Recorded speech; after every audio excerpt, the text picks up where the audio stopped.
natural rights for all of mankind. The Declaration of Independence of 1776 established the premise that in America a people might assume the station, quote, to which the laws of nature and nature's God entitle them, unquote. Herein lay the security for men's individual rights, an immutable code of law, sanctioned by the Creator of man's rights and designed to promote, preserve, and protect him and his fellows in the enjoyment of their rights. They believed that such natural law, revealed to man through his reason, was capable of being understood by both the plowman and the professor. Sir William Blackstone, whose writings trained Americans lawyers for its first century, capsulized such reasoning. Quote, "For as God, when he created matter and endued it with a principle of mobility, established certain rules for the direction of that motion, so when he created man and endued him with free will to conduct himself in all parts of life, he laid down certain immutable laws of human nature, whereby that free will is in some degree regulated and restrained, and gave him also the faculty of reason to discover the purport of those laws," unquote. What are those natural laws? Well, dear listeners, Blackstone continued, quote, "Such among others are these principles, that we should live honestly, should hurt nobody, and should render to every one his due," unquote. The founders saw these as moral duties between individuals, and Thomas Jefferson wrote, quote, "Man has been subjected by his Creator to the moral law, of which his feelings, or conscience, as it is sometimes called, are the evidence with which his Creator has furnished him the moral duties which exist between individual and individual in a state of nature, accompany them into a state of society, their Maker not having released them from those duties on their forming themselves into a nation," unquote. America's leaders of 1787 had studied Cicero, Polybius, Coke, Locke, Montesquieu, and Blackstone, amongst others, as well as the history of the rise and fall of governments throughout history. And they recognized these underlying principles of law as those of the Decalogue. For those of you who don't know what that means, it is the golden rule and the deepest thought of the ages. An example of the harmony of natural law and natural right is Blackstone's, quote, "that we should live honestly," unquote, otherwise known as "thou shalt not steal," whose corresponding natural right is that of individual freedom to acquire and own, through honest initiative, private property. In the founders' view, this law and this right were inalterable and of a higher order than any written law of man. Thus the Constitution confirmed the law and secured the right, and bound both individuals and their representatives in government to a moral code which did not permit either to take the earnings of another without his consent. Under this code, individuals could not band together and do through government's coercive power that which was not lawful between individuals. America's Constitution is the culmination of the best reasoning of men of all time, and is based on the most profound and beneficial values that mankind has been able to fathom. It is, as William E. Gladstone observed, quote, "the most wonderful work ever struck off at a given time by the brain and purpose of man," unquote. We should dedicate ourselves to rediscovering and preserving an understanding of our Constitution's basis in natural law for the protection of natural rights, principles which have provided American citizens with more protection for individual rights while guaranteeing more freedom than any people who have ever lived or who live now on the face of this earth.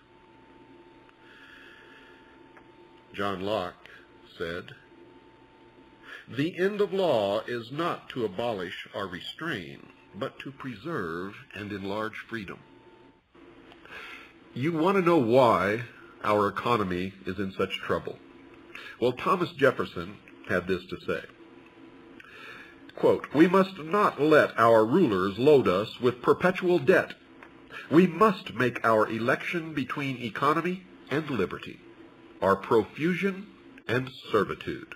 Unquote.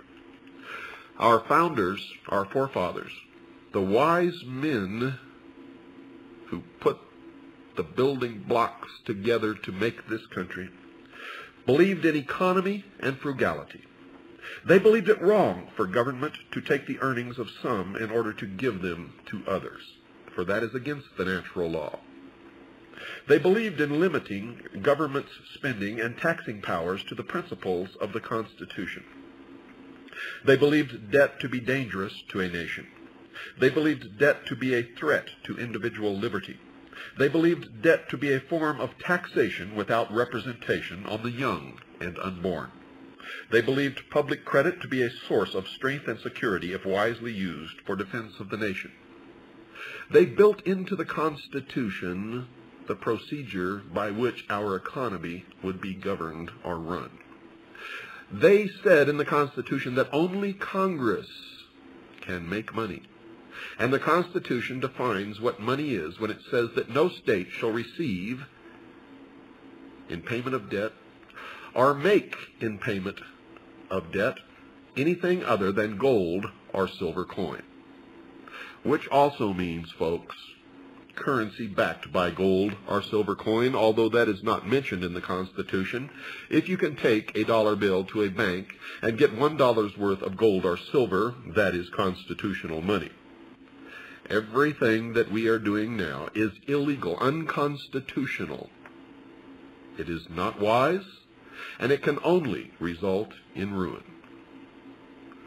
If you want to know what's wrong with this country, look at what is happening in the country. Look at what is being done, and then read the Constitution and compare the two, and you will see. Look at the principles of our founding fathers, and then look at the welfare state, and you will see. For the welfare state did not exist until it was created.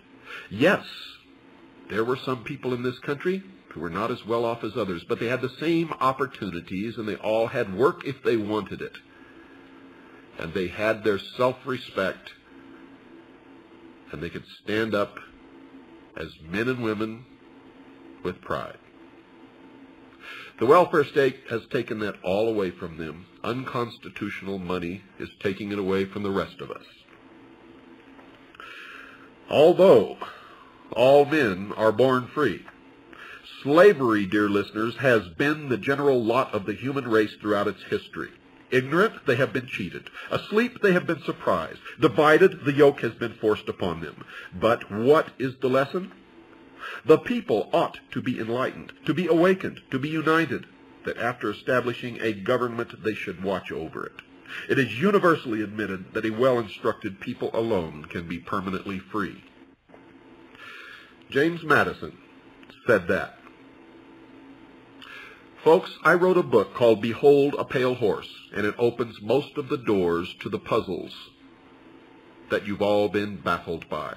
It puts the pieces together for the first time in history. It's 500 pages of the most well-documented suppressed information ever printed in the history of the world. And it can be yours for $25, plus $5 postage and handling if you're not a CAGI member. If you are a CAGI member, it's still $20 plus $5 postage and handling. We had to tack on the extra dollar because of the rising cost of sending this stuff out to you. Also, if you would like to join CAGI, the Citizens Agency for Joint Intelligence, the membership fee is $45. That's $45, folks. Send it to William Cooper, whether you're sending your membership fee or your money for my book. Send it to William Cooper, Post Office Box 3299, Camp Verde, Arizona, 86322. That's P.O. Box 3299, Camp Verde, Arizona, 86322. Or you can call Stan and have him send you a packet of information at 602-567-6109. Good night, folks. God bless you, and God bless America.